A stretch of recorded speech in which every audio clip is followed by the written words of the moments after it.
Banking और finance में credit score की भूमिका बहुत ज़्यादा होती है। ऐसा क्यों? क्रेडिट स्कोर किसे कहा जाता है?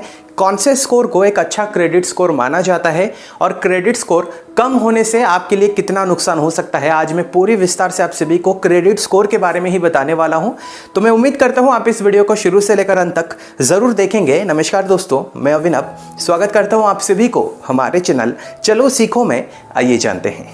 अब सबसे पहले हम जानते हैं कि क्रेडिट स्कोर किसे कहा जाता है और इसकी भूमिका क्या है। देखिए, क्रेडिट स्कोर से हम पता लगा सकते हैं कि एक इंसान कितना ऑथेंटिक है। यानी कि अगर कोई बैंक किसी भी इंसान को लोन देता है या फिर कोई इंसान दूसरे इंसान को पैसे देता है तो क्रेडिट स्कोर से ही हमको पता चलता है कि वो जो इंसान है वो भरोसेमंद इंसान है या फिर नहीं है, उसको पैसे देना सही है या फिर नहीं है। इसी को ही सिंपली हम कहते हैं क्रेडिट स्कोर। अब आप सभी के मन में ये सवाल आता होगा कि हर एक इंसान को ये क्रेडिट स्कोर कहाँ से मिलता है। तो बेसिकली भारत में 4 क्रेडिट ब्यूरोज है जो कि हर एक इंसान को क्रेडिट स्कोर प्रोवाइड करते हैं। एक है इक्विफैक्स, एक है सिबिल, एक है एक्सपीरियन और एक है CRIF हाईमार्क। ये चारों के चारों क्रेडिट ब्यूरोज जो होते हैं ये RBI के द्वारा गवर्नड है, यानी कि हमारी सरकार के द्वारा गवर्नड है। और देखिए, हर एक क्रेडिट ब्यूरो में जो रेटिंग मिलती है ये अलग मिलती है, लेकिन ज़्यादा फर्क नहीं होता है, 10-20 पॉइंट का ही फर्क होता है। अब ये जो क्रेडिट स्कोर होता है ये 300 से लेकर 900 तक होता है। अगर किसी का स्कोर 750 से ऊपर है तो उसे एक्सीलेंट माना जाता है, यानी कि वो जो इंसान है वो भरोसेमंद इंसान है, हम उसको लोन प्रोवाइड कर सकते हैं, ये टाइमली रिपे कर सकता है। अगर किसी का स्कोर 650 से 750 है तो उसे गुड माना जाता है, अच्छा माना जाता है। अगर किसी का स्कोर 550 से लेकर 650 के अंदर है तो उसे एवरेज माना जाता है। और अगर किसी का 550 से कम है तो उसे पुअर माना जाता है, यानी कि वो सही समय पर पैसे चुका नहीं सकता है। अब आप सभी के मन में ये सवाल आता होगा, जो क्रेडिट ब्यूरोज होते हैं वो इस स्कोर का कैसे पता लगाते हैं, किस तरीके से वो लोगों को रेटिंग देते हैं। तो बेसिकली 5 अहम पॉइंट्स होते हैं जिनके ऊपर आपको रेटिंग मिलती है। नंबर 1 वो है रीपेमेंट हिस्ट्री या पेमेंट हिस्ट्री, यानी कि आप सही समय पर अगर आपने लोन लिया है वो रीपे कर पाते हो या फिर नहीं, तो आपकी जो पेमेंट हिस्ट्री है ये सही होनी चाहिए। सेकंड पॉइंट पे है फ्रीक्वेंसी ऑफ न्यू एप्लीकेशन, यानी कि कितनी तेजी से आप नया लोन ले रहे हो। अगर आप बहुत ही फ्रीक्वेंटली लोन ले रहे हो तो आपका जो स्कोर है ये नीचे हो सकता है। अब तीसरा जो पॉइंट है वो है ड्यूरेशन ऑफ क्रेडिट हिस्ट्री, यानी कि कब से आपने लोन लेना शुरू किया है। तो ये होता है आपका एक्सपीरियंस, यानी कि आपका एक्सपीरियंस लोन लेने में कैसा है। चौथा पॉइंट है करंट डेट। करंट डेट का मतलब ये होता है कि इस समय पर आपका लोन बैलेंस कितना है, यानी कि कितना आपको रीपे करना है। अब पांचवा जो पॉइंट है वो है क्रेडिट स्कोर चेक करना। इसका मतलब क्या है, कितनी फ्रीक्वेंटली आप क्रेडिट स्कोर को चेक कर रहे हो, इसके ऊपर भी आपका स्कोर डिपेंड कर रहा है। सबसे जो मेन पॉइंट है वो है आप सही समय पर पैसे जो है ये रीपे कर रहे हो या फिर नहीं है, इसके ऊपर सब कुछ डिपेंड करता है। बाकी जो पॉइंट्स है इनके ऊपर भी डिपेंड करता है, लेकिन ज़्यादातर डिपेंड करता है कि आपकी जो रीपेमेंट हिस्ट्री है ये कितनी है।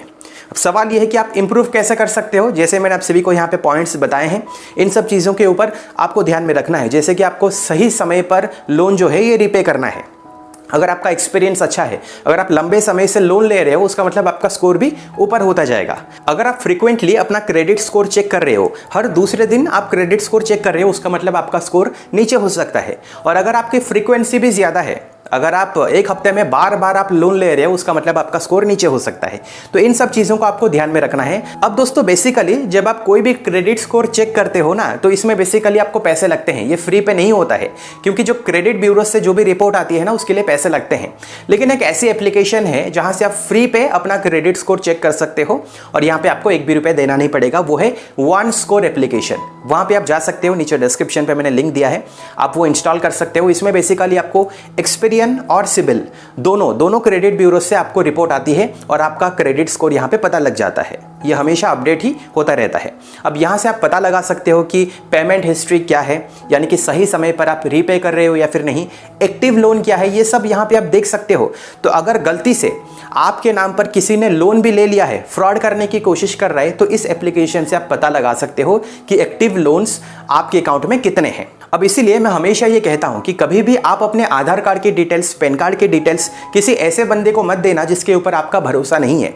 अगर आपको लग रहा है कि सामने वाला जो बंदा है ये ऑथेंटिक है, बैंक का बंदा है, बैंक का स्टाफ है, तभी आप उसे देना। वरना बहुत सारी ऐसी एप्लीकेशंस भी होती है जो आपसे आपकी डिटेल्स ले जाती हैं, बाद में ये आपके नाम पर लोन प्रोवाइड करती हैं, तो बेसिकली ये फ्रॉड होता है। तो हमेशा याद रखना, किसी भी लोन एप्लीकेशन से अगर आप लोन ले रहे हो या फिर किसी को भी अगर आप डिटेल दे रहे हो, वो बंदा भी ऑथेंटिक होना चाहिए और वो लोन एप्लीकेशन भी सही होनी चाहिए। क्योंकि लोन एप्लीकेशन जो है, अगर आप उनसे लोन लेते हो और रीपे नहीं करते हो तो आपकी जो रिपोर्ट है ये क्रेडिट ब्यूरो के पास जाती है और वहां से आपका क्रेडिट स्कोर नीचे हो सकता है। और अगर आपके साथ फ्रॉड भी हो जा रहा है ना, कोई गलत बंदा आपसे आपकी डिटेल ले रहा है, तो वो आपका क्रेडिट स्कोर नीचे कर सकता है और बैंक का भरोसा आपके ऊपर बिल्कुल भी नहीं रहेगा। इन सब चीजों को आपको ध्यान में रखना है। तो फिलहाल यही पूरी कहानी है क्रेडिट स्कोर के बारे में। मैं उम्मीद करता हूं आपको इस वीडियो से क्रेडिट स्कोर के बारे में कुछ ना कुछ जानकारी जरूर मिली है। अगर आपको ये वीडियो पसंद आई है, इस वीडियो को आप लाइक करें और अपने दोस्तों के साथ ज़्यादा से ज़्यादा शेयर ज़रूर करें। और अगर आपने हमारे चैनल को अब तक सब्सक्राइब नहीं किया है तो प्लीज़ सब्सक्राइब कर दीजिए, क्योंकि मैं ऐसे इंटरेस्टिंग वीडियोस आप सभी के सामने लाते रहता हूँ। अगर आपको कोई इंटरेस्टिंग टॉपिक चाहिए, नीचे कमेंट सेक्शन पे ज़रूर बताइएगा, मैं उसके ऊपर ज़रूर एक वीडियो बनाऊंगा। मिलता हूँ अगली वीडियो में एक और इंटरेस्टिंग टॉपिक के साथ। फिलहाल के लिए वीडियो में इतना ही। देखने के लिए बहुत बहुत शुक्रिया।